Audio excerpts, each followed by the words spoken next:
बाकी निकल दीवार पूरी से बंद है, यहाँ से कोई निकलने का रास्ता।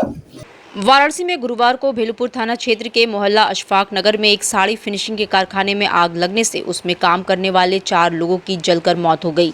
इस हादसे पे मुख्यमंत्री योगी आदित्यनाथ ने अपनी संवेदना व्यक्त की है। उन्होंने राज्य आपदा निधि से मृतकों के परिजनों को 4-4 लाख राहत राशि देने का निर्देश दिया है। बता दें कि भेलुपुर थाना क्षेत्र के मोहल्ला अशफाक नगर में 12 बाई 10 फुट के कमरे में साड़ी फोम फिनिशिंग सामग्री रखी थी। इसी में खाना बनाते समय आग लग गई और आग इन सामानों में जो सिंथेटिक थे उससे कमरे में तेजी से फैल गई और आग रोकने के प्रयास में 4 लोग निकल ही नहीं पाए, जिससे उनकी मौत हो गई।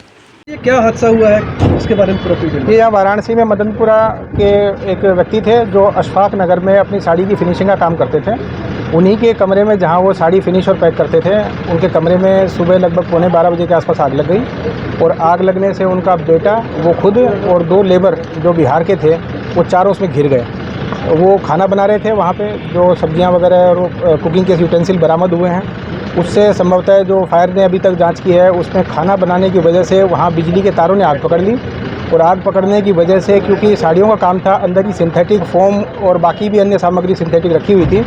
तुरंत ही वो 12 फुट बाई 10 फुट के कमरे में वो आग घिर गई और 4 लोग संभवतः उसी में फंस गए। उसके फंसने की वजह से उनकी तत्कालीन मृत्यु हुई। जब मोहल्ले वालों को पता लगा तो बहुत ही तत्परता का परिचय मोहल्ले वालों ने दिया। बगल में एक मकान अंडर कंस्ट्रक्शन था, उसी का पंप यूज़ करते हुए हाई प्रेशर जेट से सब मोहल्ले वालों ने मिलकर आग बुझाई। वहाँ एक सिलेंडर था, उसको भी अलग किया और बड़ी घटना होने से बचाया। मोहल्ले वालों की तत्परता से आग तो बुझ गई, परंतु बड़ी दुखद बात है कि 4 लोग जो अंदर फंसे थे वो जिंदा नहीं निकल पाए। उन 4 की डेड बॉडी निकाली गई है। अभी तक वो कमरा गर्म है, उसको ठंडा किया जा रहा है। 4 के जो परिजन हैं उनको सूचना दे दी गई है। मदनपुरा के जो रहने वाले हैं उनके बेटे भी आ गए हैं और जो अररिया के मजदूर हैं उनके फादर भी लोकेट हो गए हैं। इन सबको आपदा राहत के अंतर्गत हम लोग कल ही मुआवजा जारी कर देंगे। आज इनको पोस्टमार्टम के लिए बॉडी को ले जाया जा रहा है और शाम तक इनको परिजनों को सौंप दिया जाएगा।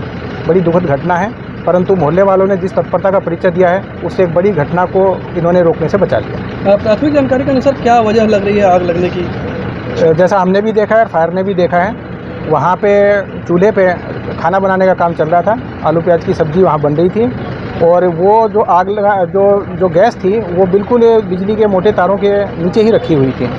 उसी से लगता है कि या तो बनते टाइम ही कोई लापरवाही हो गई है या किसी अन्य कारण से ऊपर के तारों ने आग पकड़ ली और वो शायद चिपक के उसके माध्यम से आग बढ़ी। और अंदर फोम का मटेरियल काफ़ी रखा हुआ था, सिंथेटिक साड़ियाँ थी, तो वो उनसे आग और भी ज़्यादा इंटेंसीफाई हो गई।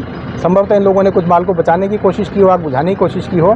बिजली के इतने सघन तार अंदर ही थे कि वो गेट पे ही लटके हुए हैं, उससे बाहर निकलना भी संभव हो सकता है, शायद ना हो पाया हो। तो कुल मिला के जो खाना बनाने की घटना है, उसकी वजह से बिजली के तारों की आग लगने की वजह से ये आग लगी और लगभग ये आग आधे पौन घंटे में बुझा भी ली गई और आगे स्प्रेड होने से मोहल्ले वालों ने इसको बचाया, पर अंदर जो लोग थे वो नहीं निकल पाए। मृतकों में कितने उम्र के लोग थे? बच्चे थे, औरतें थी, क्या कौन कौन थे? इसमें 45 वर्ष के एक आदमी हैं जो उसके मालिक थे, उसी के बेटे हैं जो 22 वर्ष के हैं। ये बाप बेटे जो हैं, इनके अलावा 2 लेबर क्लास के नवयुवक थे, एक 18 साल के, एक 17 साल के, वो 2 बिहार के रहने वाले हैं।